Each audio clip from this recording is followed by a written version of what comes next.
May nabanggit po kayo kanina dun sa naging meeting nyo po kay Secretary Vince Dizon.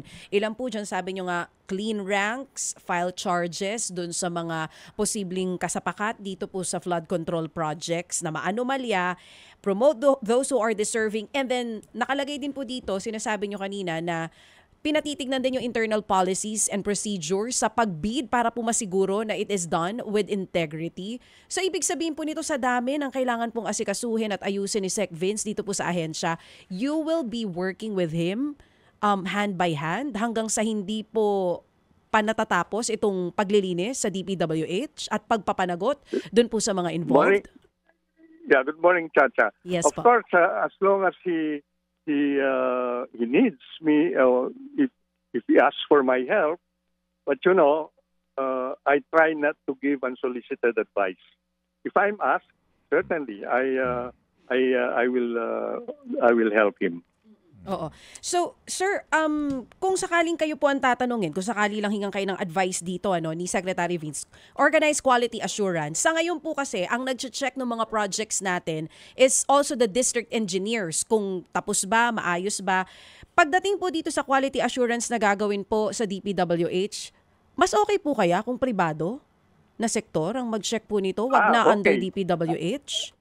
Yeah, one of the suggestions of Secretary Babes is to engage the community organizations and church organizations in monitoring projects within their areas.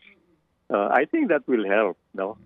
But what I was talking about was a quality assurance team within the department under the office of the secretary, not in the district.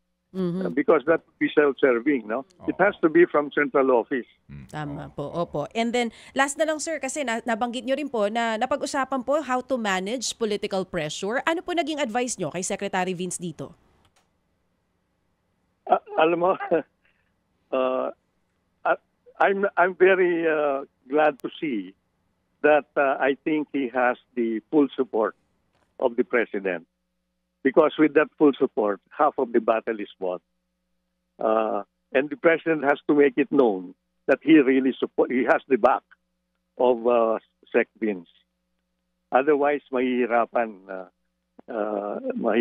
siya in dealing with the political pressure. Mga kapatid, brothers and sisters, saan ka pa? Dito na tayo sa totoo. Dito na tayo sa True FM. Mga kapatid, mag-subscribe and follow po kayo sa social media accounts ng True Network PH. Yan po kami, hanapin nyo lang True Network PH, Facebook, Instagram, YouTube, TikTok, and podcast. Mapa Apple or Spotify man yan, mahahanap nyo kami. Lahat ng mga napapanood at napapakinggan nyo po sa programa, nasa social media accounts namin yan. So, paano mga kapatid? See you sa social media! Ito tayo sa totoo, tunay at tapat.